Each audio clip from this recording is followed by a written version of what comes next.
Hello there, Internet. I am your host, J-Man. I welcome you all to some Let's Play Metroid Prime. Yep. So, as you guys know, I had a massive influx of subscribers recently. And since a lot of these subs,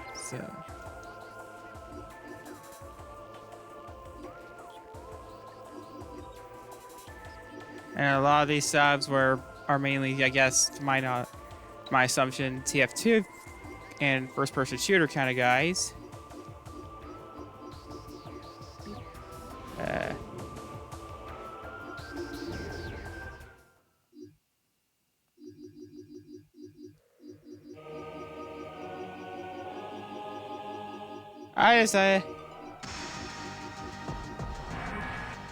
I say, why not catch on it by having a poll? Even though I was in the middle of my 100th, remaking my 100th sub special, I'm doing another special. For those who don't know, Metroid Prime is a first-person shooter that was something of a reboot of the Metroid franchise at the time.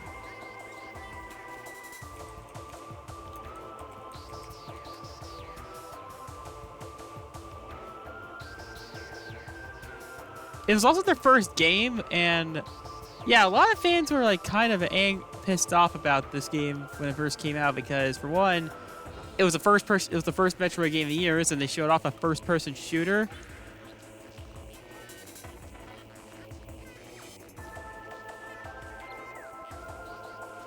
Yeah, fans weren't too happy about it.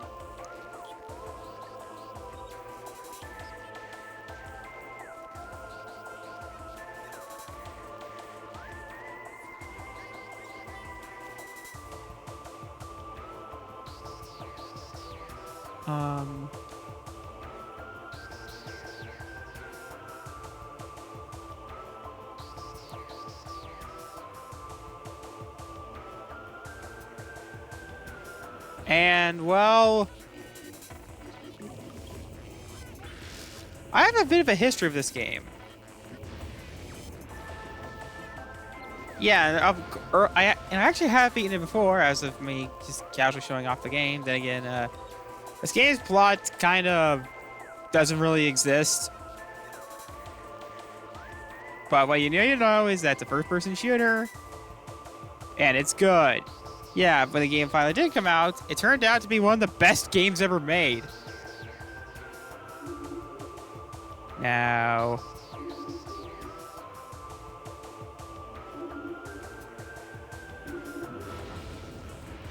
yeah, playing on normal because I hate everything. This is actually the second game in the timeline. By the way, if you're curious about the Metroid lore.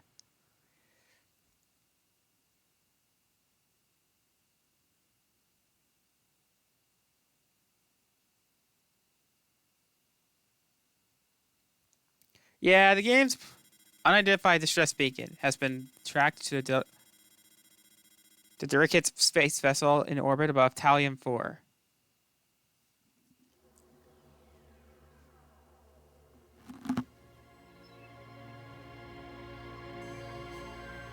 Yeah, and I even remember like seeing this there, and I was like, "What?" Yeah. In fact, yeah. First, when this game was being developed, Retro like had no idea what kind of game it was. They thought they weren't like sure if it's like gonna be like a continuity reboot or anything. But no, it's canon.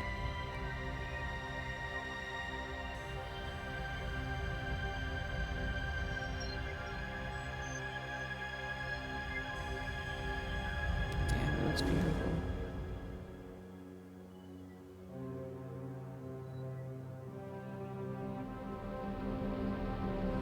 There it is.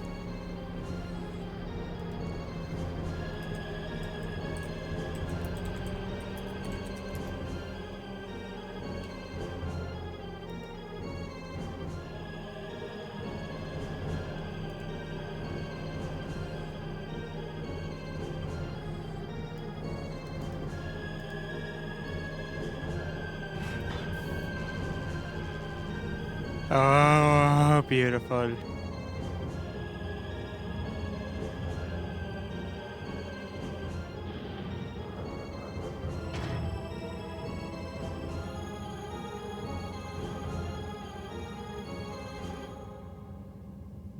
Nice ass.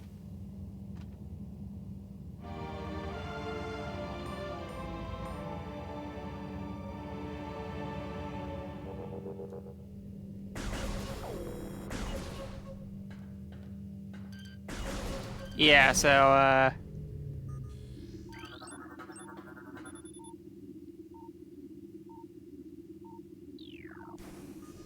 time to talk about that story about it. So, as I said during the reaction to this game's announcement on Steam, on back in February, and in my Let's Play a Path of Radiance, I kind of knew about this game by accident.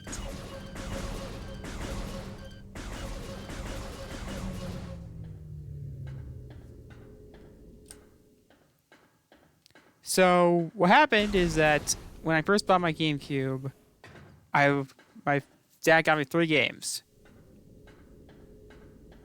This was bundled with it. I was like in kindergarten or something at the time. Kindergarten, I think. And my dad... And obviously this game being more of a... being rated for teen.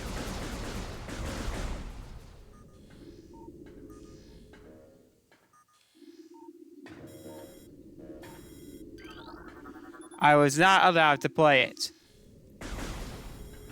He didn't like sell it off or anything either. I just always had it.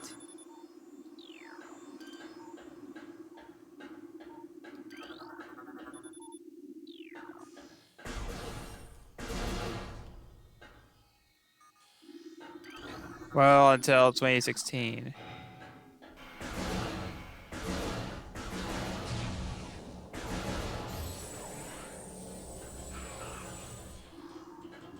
So But basically I was not allowed to play it, but I still had a game with me.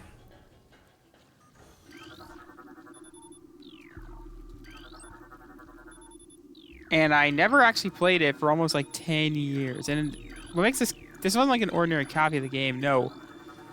This actually came bundled with a demo for Metal Gear for Metroid Prime 2. Right, Paris over Vermin's Travel. Yeah, I'm not gonna read all of that.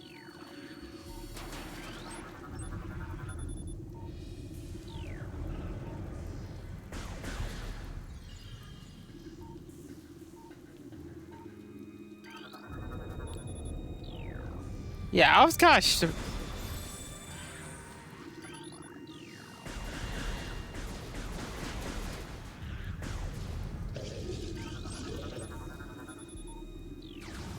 And I remember like being terrified of this when I did play it. Yeah, I never played it until 2013 on September 11th of all days. Yeah, don't ask why. My birthday is September 9th, which was, 2 days before, you know.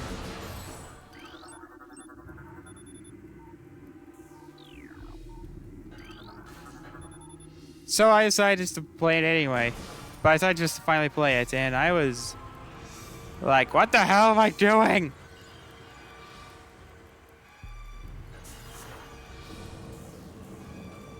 In the end, I never finished it. It wasn't until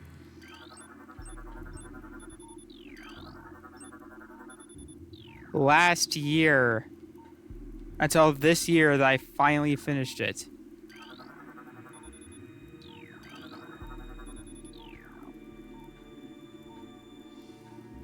And the thing is about Samus, I kind of knew about Samus beforehand. Samus actually kind of how I got into Smash too, because my babysitter, or like a family friend. Yeah, I can download maps here. My babysitter they're playing Melee, and I recognized Samus. Like, wait, that's that character from that game I'm not allowed to play. And somehow I was doing really good. In the end, I got that for Christmas.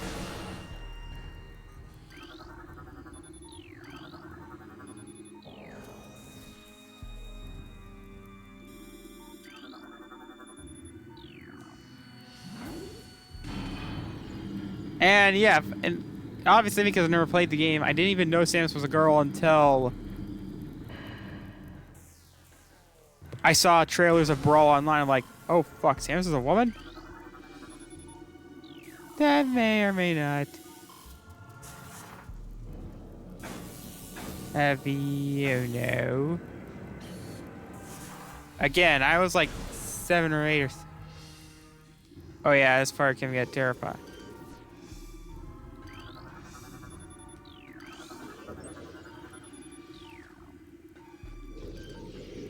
So...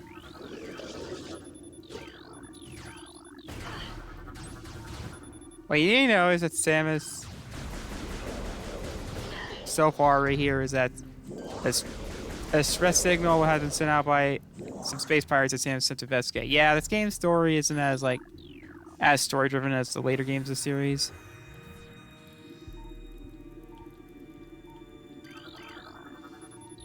And even weirder, there's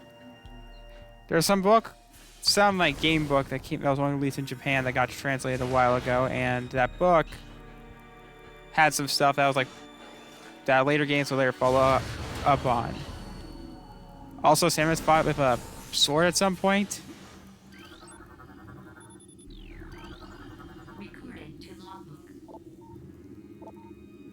Samus has fallen, all ground personnel dead, either killed or by the hunter clad in metal or the subsequent destruction in their underground facilities. Our research projected Orpheon's Irkus and Val Paragam were in the orbit at 0 hour and managed to retreat. Frigate Orpheon is now docked in Orpheon's cargo appear to have a arm satellite. Metroids are healthy and restrictive. Yeah, and as I said back in Path of Radiance, I ended up selling off my copy of that game in 2016.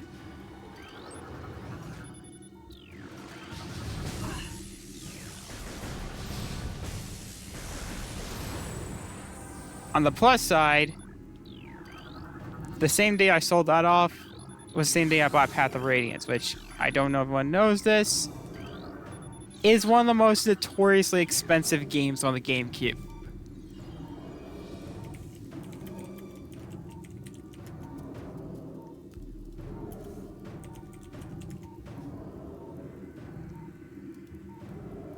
Like $299, a factory sale one going for almost $2,000, $499, $1,450. One was just for the disc is costing $240.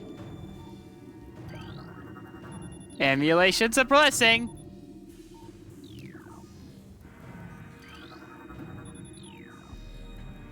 I got mine for $89. That is cheap compared to the prices these days.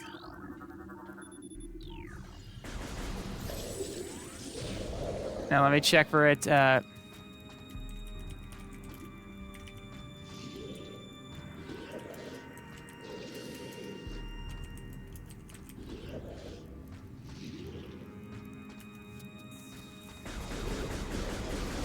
Yeah. What? Yeah.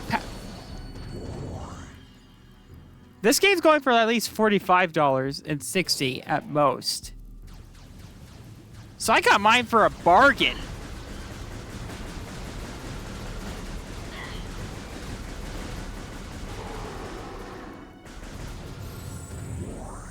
Yeah, for my non-viewers, I usually play on the easier difficulty, but not story mode. That's like kind of a rule I have.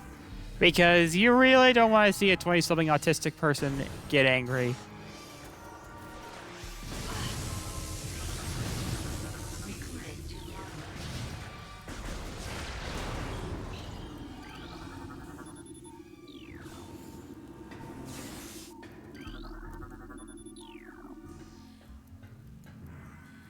Holy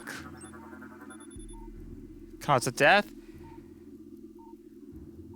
Death caused by severe lacerations to the abdomen.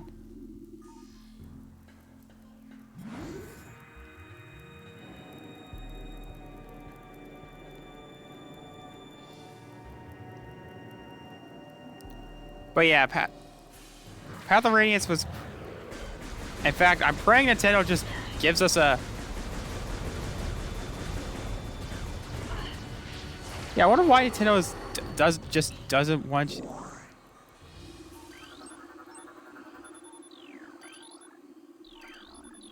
Why Nintendo doesn't just make a GameCube online nowadays.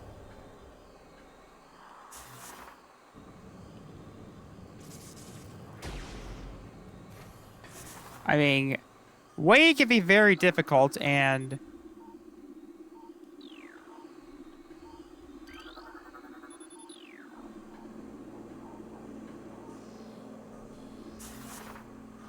Wii I can understand being difficult.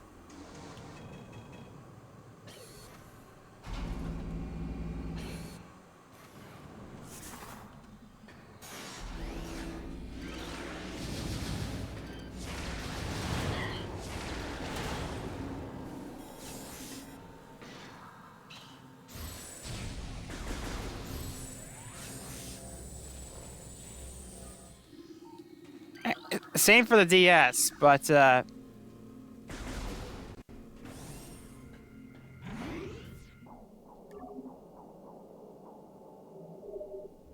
GameCube?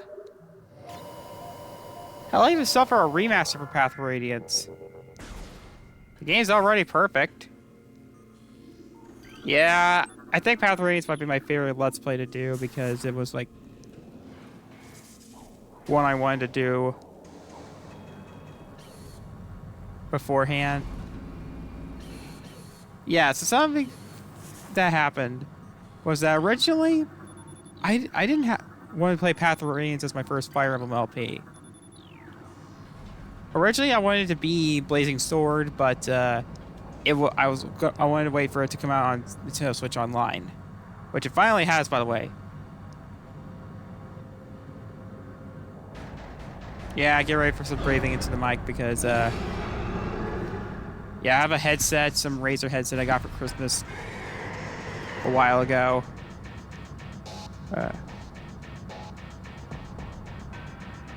I'm going to get like a proper mic someday in the future. And now we have our first boss. You might recognize this thing in Smash.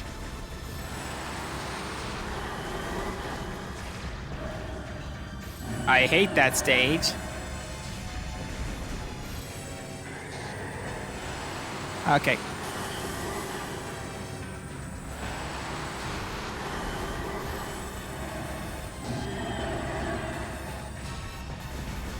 Yeah. Dead. Yeah, I wonder why Nintendo hasn't considered a GameCube Online.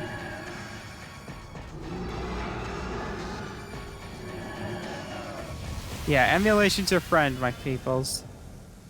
Evacuate immediately. And that's like one of the first things. Oh yeah, I don't know if everyone knows this, but Samus is voiced by Jennifer Hale in this game. Well, it's been rumored anyway. We don't really have like a proper guess, but some people think that it is Jennifer Hale, which is hilarious because she played Bayonetta, and as we all know, pretty much everybody hates the old actress for Bayonetta, and some people even like want Hale to then re-record the original games to have.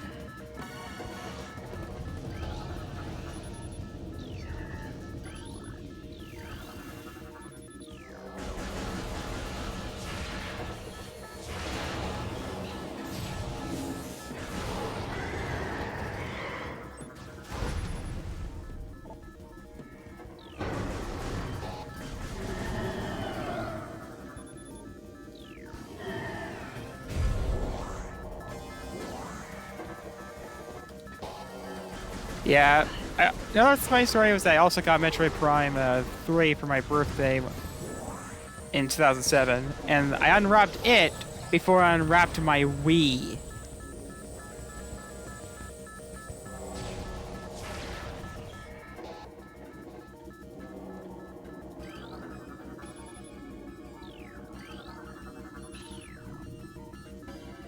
I was like, what?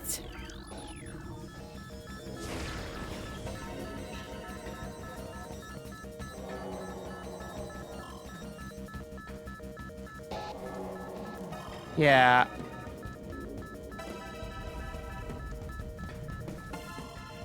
Okay.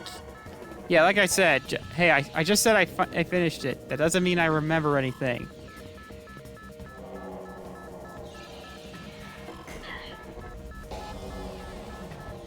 Damn it.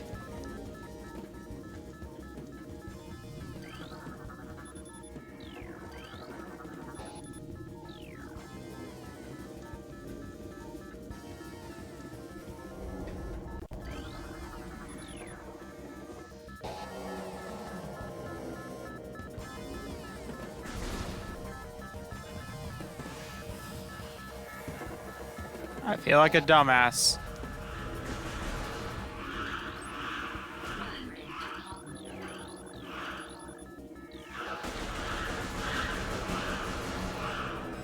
Yeah, I also noticed this game had like a very, very dedicated like ROM hack scene, and there are some ROM hacks that even there's like even like a whole friggin' emulator for this game, just for this game's ROM hacks. Thanks, Steam Deck. Yeah, it's kind of weird. Some of you guys may be questioning why I picked to play this next, and despite, you know, being published by a Japanese developer, I mean, I'd say it counts because, I mean, a lot of these guys were, like, Iguana, who made the Turok series. Maybe I should have had that on as an option. Turok, ex-Valve employees, which explains the ROM hack scene.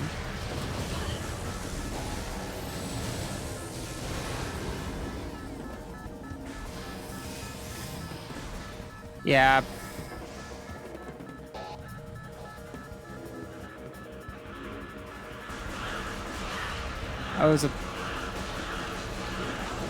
Yeah, however, unlike Metroid Prime 1, I actually enjoyed 3 a lot more because, for one, I actually knew what to do most of the time.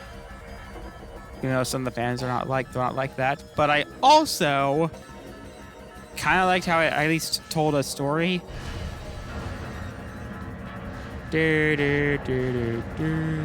Yeah.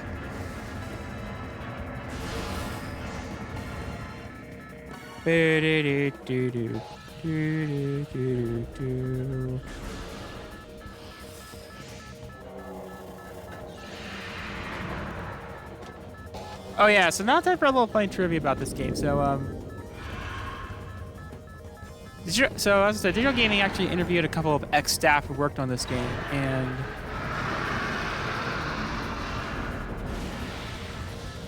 the guy who designed the ship, James H. Dargy, who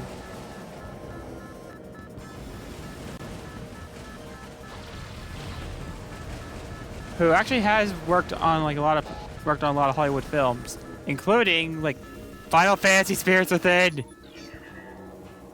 You're welcome, Max Caulfield.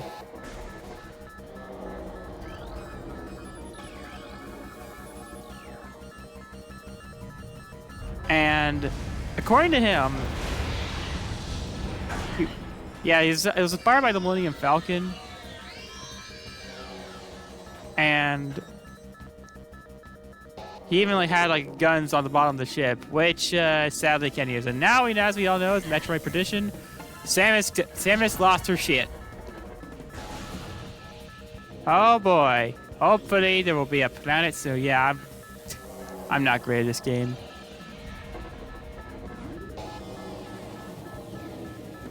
I always kind of question how convenient it is for Samus to almost always find upgrades for this. Yeah, thankfully I didn't play Metroid Other M, which I know is like terrible.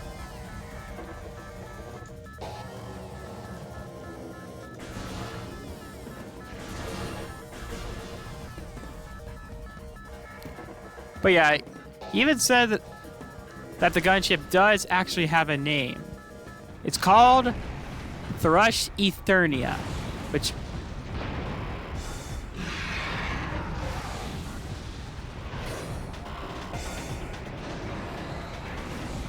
Well, although it's like not mentioned, the name itself is not mentioned like in any of the files, but hey, it's cool. And now we escape. Oh yeah, for those that don't know this, I often like to try and keep the pacing along. I use my laptop like to do research and look at guides because like I said, you do not. There. Tracking on enemy target has been lost. Ground-based recon required. Beginning landing mission.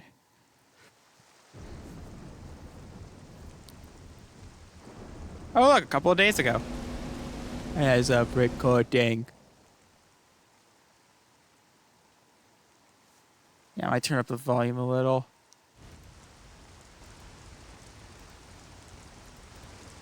And another thing for those that aren't aware of this channel, I don't want to try and make like my mic.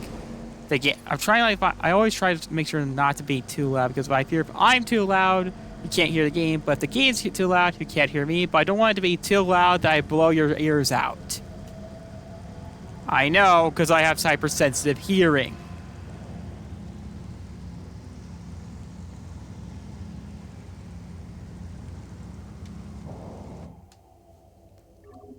Fuck yeah, I want to say, bitch. Alright, let's see.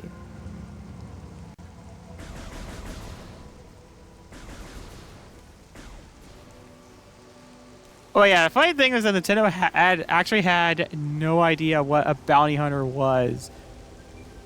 They always... So, originally for Metroid Prime 3, they initially wanted there to be like missions where Samus went on bounty hunting. Samus went on bounty hunting missions. But when they talked to Nintendo about this, Nintendo thought that viewed Samus more as like a caring motherly figure, and they're like, that's not what a bounty hunter is. Because apparently Nintendo thought that bounty hunter was like a type of space explorer, was like a explorer of sorts, and not like a guy trying to hunt down criminals. And granted, in the original name for Metroid was supposed to be Space Hunter. In fact,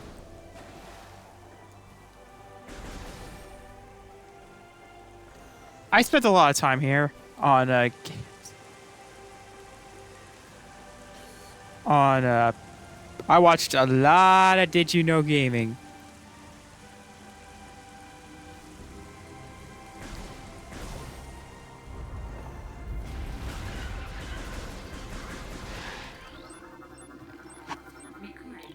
But yeah, I was not expecting Metroid. I was surprised with Metroid Prime winning.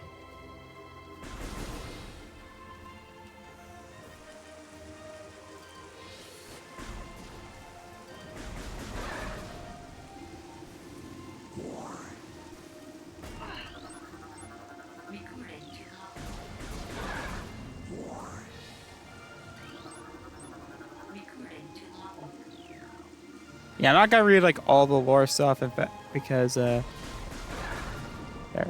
And now probably like the one more infamous story about this game is Jeff Spankenberg. So Retro was founded by a guy named Jeff Spankenberg, who was known for being a producer for Iguana Entertainment and Acclaim, which made the Turok series, which was like one of the first big third-party exclusives for the Nintendo 64. He had a falling out and actually founded Retro Studios as they were partnering with Nintendo. They had 4 games in development.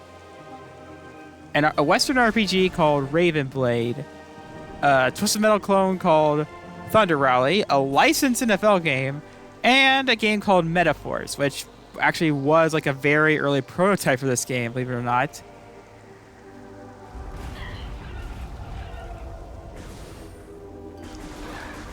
But Jeff, like, obviously a brand new studio having 4 games development was not a great idea.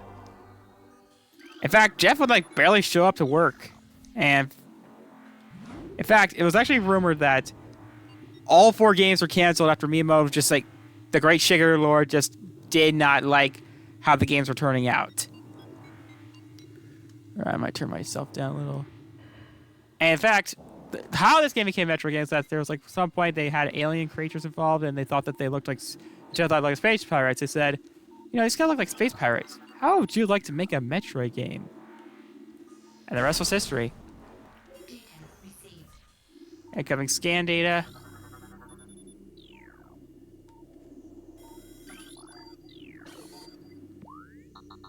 Yeah, I'll tell you like where to go, like an idea of where to go, but not how to get there.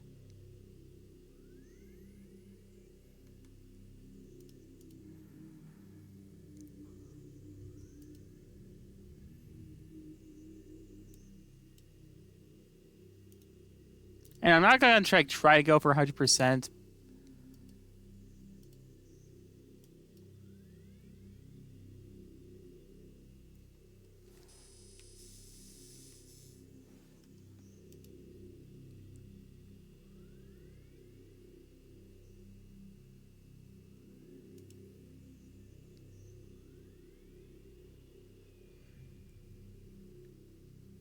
Oh yeah, get ready for a lot of breathing.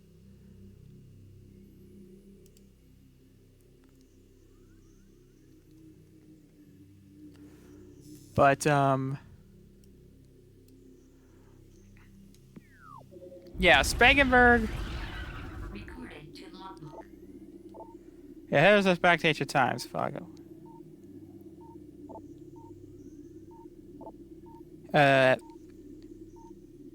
Spangenberg was, but basically the big... The final nail in the coffin for Spangenberg being at it running Retro was when Nintendo found out that he was using their servers and to accept their money and even their email address to create a softcore porn site called Sinful Summer. Obviously, Nintendo was not happy about the fact that they were using porn and offered to buy out all of Spangenberg's stock in Retro, which he agreed to.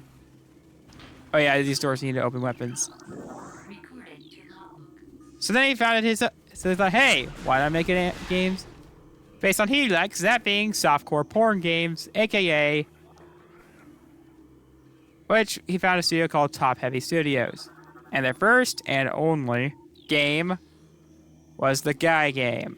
Basically, a You Don't Know Jack clone. Yeah, I'm quoting Matt McWessels, but basically a trivia game, but with titties. Oh yeah, I should probably think this is very important to know this because they went to some beach and filmed a couple of girls. Yes, these weren't 3D models. These were actual girls in an actual part of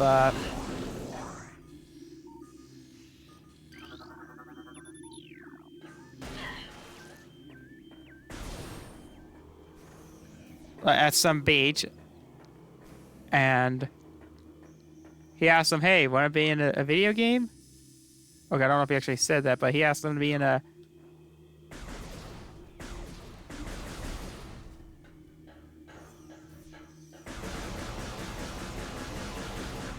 He filmed them and basically asked them questions, and as a result, they made the Guy game. Basically, the whole shtick was that you had to guess the girls' names. You had to guess the girls' names. Recorded to logbook. Yeah, how to guess trivia right. But you also have to guess if the girl got it right or wrong.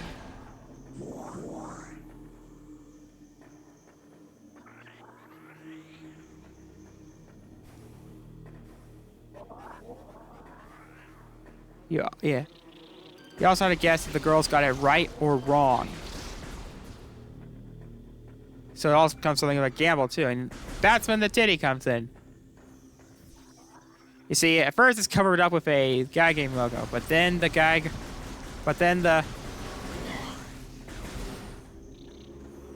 Metroid deal comes like a more of just a center blur, regular blur, before finally uncensored breaths and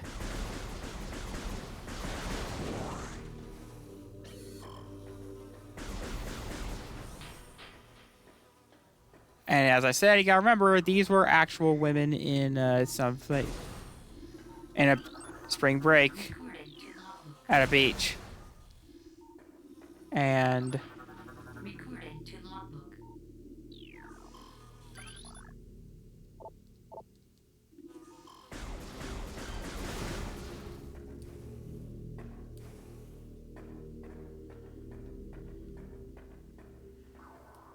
anyway, the game did come out. It was published by Gathering Developers, a somewhat controversial studio, the publisher at the time that only made like a couple Oni, which was a predecessor, a game made by Bungie before Microsoft happened, and a bunch of games based on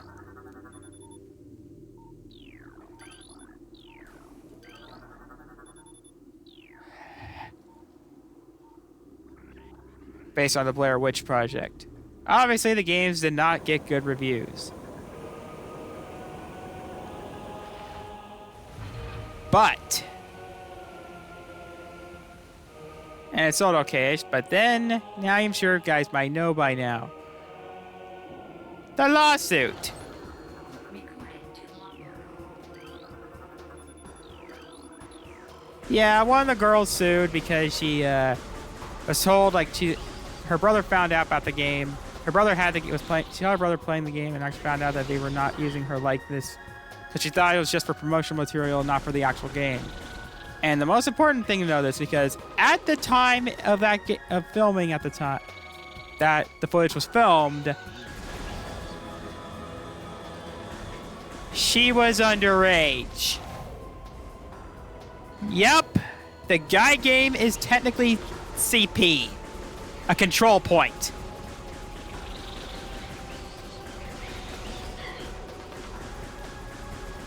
And after wondering how the heck she even got in, she used a fake ID.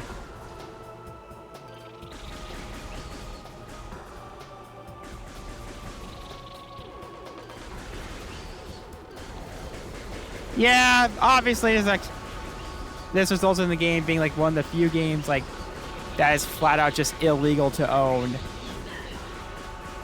for being a control point.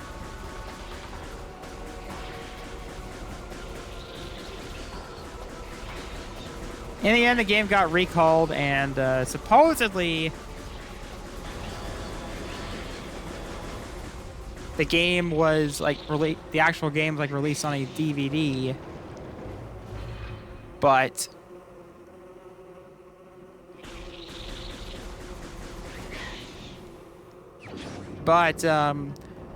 no one really knows if they actually released it or not. And of course, if you're wondering, all the footage of the individual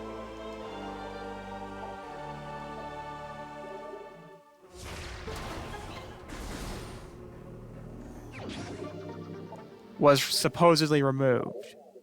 But as we said, and Scott that watched this video, no one really he knows if it actually released or not.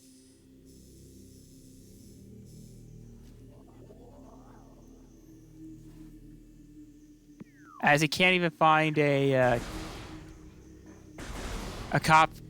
picture of the game of his cover art.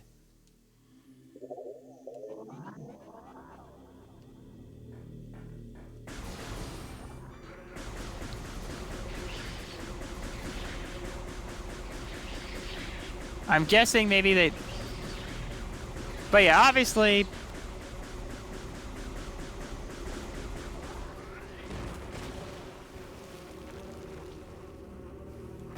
As I said, Top Heavy ended up filing for bankruptcy shortly after the release. And As for Spangenberg now, he pretty much disappeared. No one's ever heard from him after the game came out. I don't even think the guy's alive.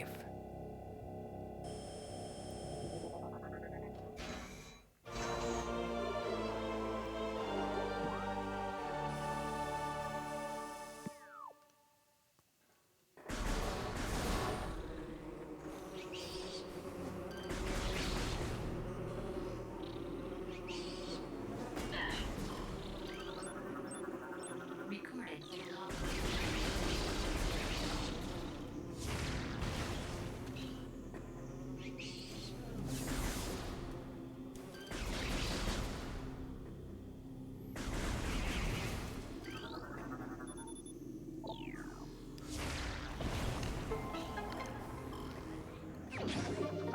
That's one of the it's one of the most satisfying sounds you will ever hear ever of all time. Shrek is love. Shrek is life.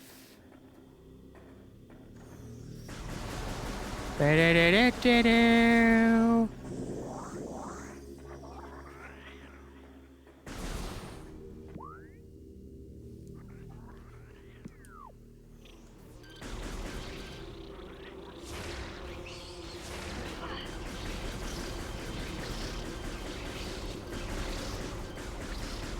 But yeah, I'm just shocked that. Yeah, in fact, another kind of question I always had was, why didn't just about, as I said when I watched the Nintendo Direct back in February, I was like, if we remaster the first one, why not remaster the other games? Some questions even science can't answer. Well, time to end the episode right here. Like, subscribe, all that sexy stuff. See ya.